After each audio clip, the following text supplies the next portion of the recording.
வணக்கம், welcome to Chitra Murali's kitchen. இன்னைக்கு என்ன ரெசிபி பார்க்க போறோம்னா, நல்ல ஒரு பஜ்ஜி மிளகா வெண்டைக்காய் இதெல்லாம் போட்டு ஒரு சாம்பார் பண்ண போறோம். அப்புறம் சேப்பங்கிழங்கு கார கறி பண்ண போறோம். மத்தியானம் சப்பாத்திக்கு காலிஃப்ளவர் குருமா, இதுதான் நம்ம இன்னைக்கு பார்க்க போறோம். ஸோ ஃபர்ஸ்ட் சாம்பாருக்கு நம்ம தாளிக்கிறதெல்லாம் தாளிச்சிடலாம். நான் எண்ணெய் விட்டுருக்கேன் பேன்ல. ஸோ இது நல்லா காஞ்சிடுது. கடுகு, 2 வெந்தயம், சின்ன வெங்காயம் ஒரு 5-6 சின்ன வெங்காயம் எடுத்து வச்சுருக்கேன், கருவேப்பிலை.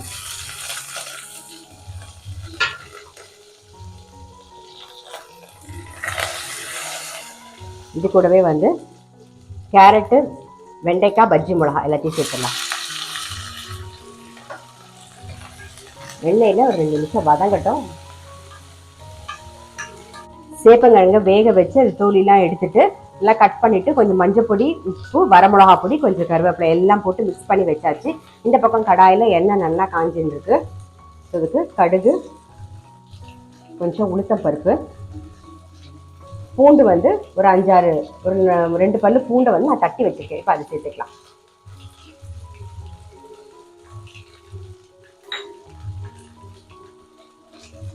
பூண்டு வேணும்னா போட்டுக்கலாம், இல்லைன்னா பெருங்காயம். ஆமாம், பூண்டு ஆப்ஷனல், உங்களுக்கு வேணும்னா நீங்கள் போட்டுக்கலாம், அப்படி இல்லைன்னா பெருங்காயம் மட்டும் கூட போதும். ஆனால் பூண்டு போட்டு பண்ணி பார்க்கல அப்படின்னா ட்ரை பண்ணி பாருங்க, நல்லா இருக்கும். அப்புறம் சேப்பங்கிழங்க சேர்த்துடலாம்.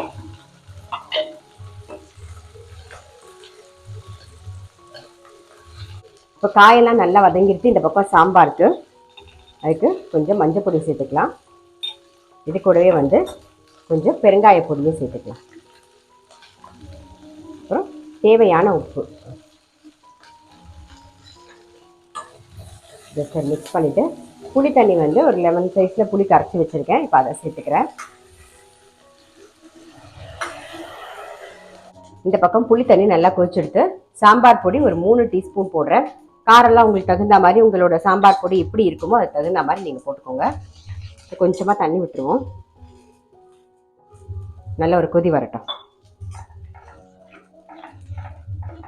இந்த பக்கம் சேப்பங்கிழங்கு ரெடி ஆகிட்டு இருக்கு. இந்த பக்கம் சாம்பாருக்கு புளி தண்ணியும் சேர்த்துட்டு நம்ம சாம்பார் பொடியும் போட்டு அது பாட்டு அந்த பக்கம் கொதிச்சுட்டு இருக்கு. இப்போ இந்த கடாயில் என்ன பண்ண போறோம்னா, காலிஃப்ளவர் குருமா தான் நம்ம பண்ண போறோம். ஸோ அதுக்கு சோம்பு, ஒரே ஒரு பிரிஞ்சி இலை தாளிச்சுக்கலாம். இஞ்சி பூண்டு நசுக்கி வச்சிருக்கேன். ஒரே ஒரு பச்சை மிளகா கீறி வச்சிருக்கேன். வெங்காயம் ஒரு நல்ல பெரிய சைஸ்ல வெங்காயம் பொடியா கட் பண்ணி வச்சிருக்கேன். இஞ்சி பூண்டு சேர்த்துக்கலாம், ஒரு பச்சை மிளகா, வெங்காயம். வெங்காயம் கண்ணாடி மாதிரி வதங்கட்டும். இஞ்சி பூண்டோட பச்சை வாசனை போகட்டும். கொஞ்சம் புதினா, கொத்தமல்லி,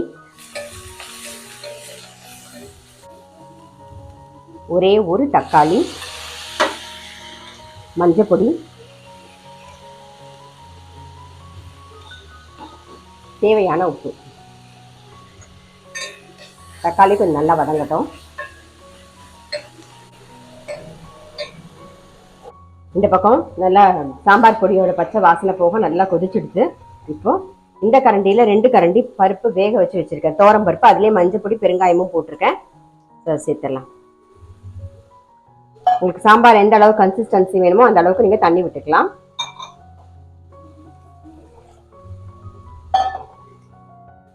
நல்லா கொதிக்கட்டும். கொஞ்சம் வெல்லம் சேர்த்துக்கலாம். எப்பயும் போல புளியோட எரிப்பு எடுக்கிறதுக்காக தான் சேர்க்கிறோம் நாம.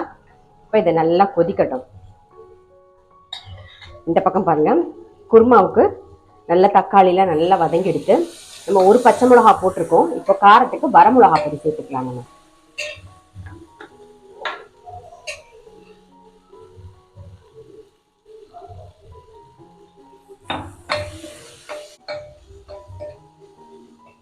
ஸோ இப்போ இதில் தனியா மசாலா பொடி சேர்த்துக்கலாம். நம்ம வெறும் சோம்பும் பிரிஞ்சி இலையும் மட்டும்தான் தாளிச்சோம், வேறு எந்த மசாலாவும் போடலை. நீங்கள் இந்த தனியா மசாலா பொடி போட்டாலே போதும், நல்ல வாசனையாக ரொம்பவே நல்லாயிருக்கும் குருமா. தனியா மசாலா பொடியோட லிங்க்கும் நான் டிஸ்கிரிப்ஷன் பாக்ஸில் தரேன். நிறைய பேர் கேட்டிருந்தீங்க எப்படி அரைக்கணுங்கிறது, நான் அரைச்சும் காமிச்சிருக்கேன். டிஸ்கிரிப்ஷன் பாக்ஸில் தரேன், நீங்கள் ட்ரை பண்ணி பாருங்கள். கண்டிப்பாக இதை ரைஸ்க்கு கூட சேர்க்கலாம். எல்லாத்துக்கும் என்னெல்லாம் நீங்கள் குருமா மாதிரி ஐட்டம், மசாலா ஐட்டம் பண்ணுறீங்களோ அதுக்கு போட்டிங்கன்னா ரொம்ப நல்லாயிருக்கும். நான் காலிஃப்ளவரை நல்லா ஆஞ்சிட்டு உப்பு தண்ணியில் போட்டு வச்சுட்டேன். அது வச்சுட்டிங்கன்னா நீங்கள் வந்து அந்த பூச்சிலாம் இருந்ததுன்னா கூட வெளியில் வந்துடும். ஸோ க்ளீன் பண்ணி ரெடியாக எடுத்து வச்சுருக்கேன் காலிஃப்ளவரை. இப்போ இதில் சேர்த்துடலாம். நாம் ஜஸ்ட் மிக்ஸ் பண்ணிவிட்டு தேவையான அளவு தண்ணி விட்டு மூடி வச்சுருவோம். நல்லா ஒரு டம்ளர் தண்ணி விட்டுப்போம்.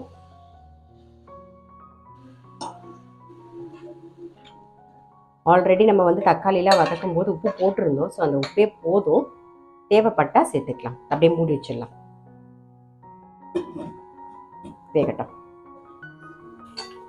நம்மளுடைய சேப்பங்கிழங்கு கறியும் ரெடி ஆகிடுது. இந்த பக்கம் வந்து வெண்டைக்காய், கேரட், பஜ்ஜி மிளகா போட்ட சாம்பாரும் ரெடி. ஸோ இதை ஆஃப் பண்ணிடலாம். அப்படியே மூடி வச்சிருவோம்.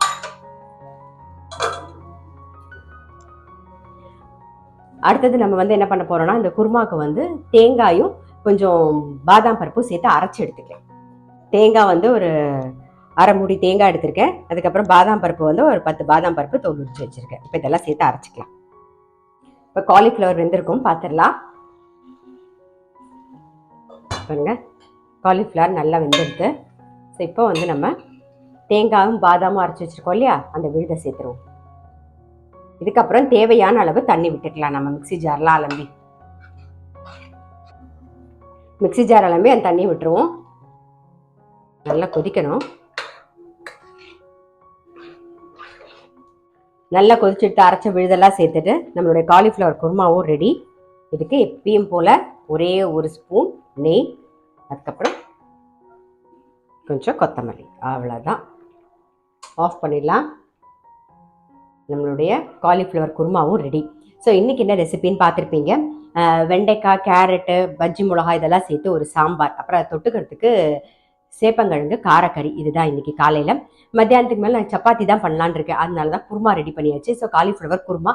தனியா மசாலா பொடி இது வரைக்கும் அரைச்சி பார்க்கலன்னா கண்டிப்பாக அதை அரைச்சிட்டு எந்த குருமா நான் காலிஃப்ளவரில் பண்ணியிருக்கேன், நீங்கள் எந்த காய் போட்டும் குருமா பண்ணி பாருங்கள். ரொம்ப ரொம்ப டேஸ்ட்டாக இருக்கும். மசாலாவும் ரொம்ப மைல்டாக இருக்கும், ரொம்பவே நல்லாயிருக்கும்.